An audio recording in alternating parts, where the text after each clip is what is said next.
Hey, how you doing, everyone? Welcome back to Big Frog's 4x4.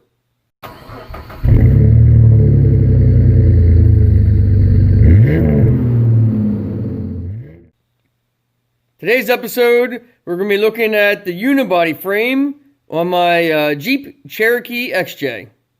Well, the Jeep's time for inspection, and I was going over for inspection, and I found this. Basically, on the inside of here, there's I don't know how or what the purpose was, why I didn't just use a little bit heavier metal, but there was a channel inside of the channel, and moisture got trapped between the two, and this had rusted from the inside out. You really didn't see this at all underneath here, unless you really looked close. It kind of looked like this. But as soon as I started tapping it with a hammer, I saw how soft it was, and it started breaking through. So now I'm going to have to take and cut out this section from about here. And I went to take the bump stops off, and obviously they're rusted tight, and that's where the other piece of channel is. From here all the way down to here. I'm going to have to cut all this out and then re-put a whole new piece in.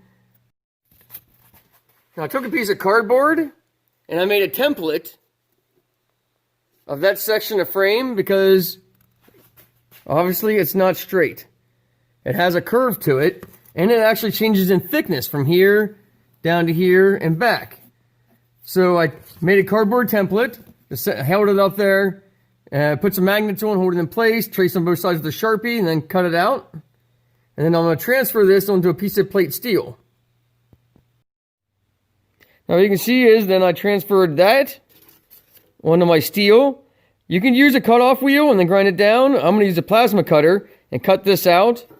I will then cut out the section of the frame, put this up in, and then weld that in place. Now this is an 1/8 inch steel plate. It's thicker than what the original framing was. And plus that'll make it easier for me to burn in with the welder into the factory frame. Now to do that, I'm going to have to remove all the old rust. Now to weld that piece in, I'm going to have to cut right on the inside of this channel. I don't want to cut this side piece. I want to cut the bottom only. And I want to cut all the way to the inside. There is a spot right here. I don't know if you can see my finger through there.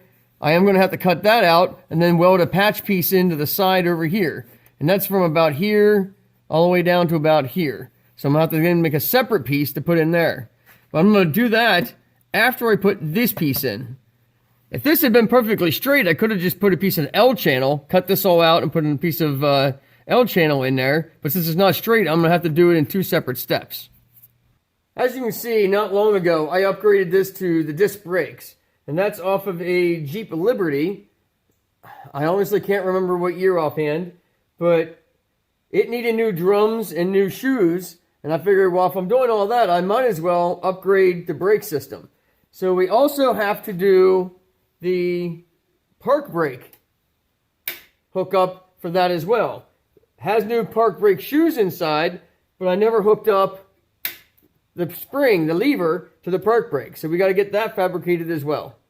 So the future plans for this Jeep is obviously fix this to pass inspection. I need new U-joints in the front axle.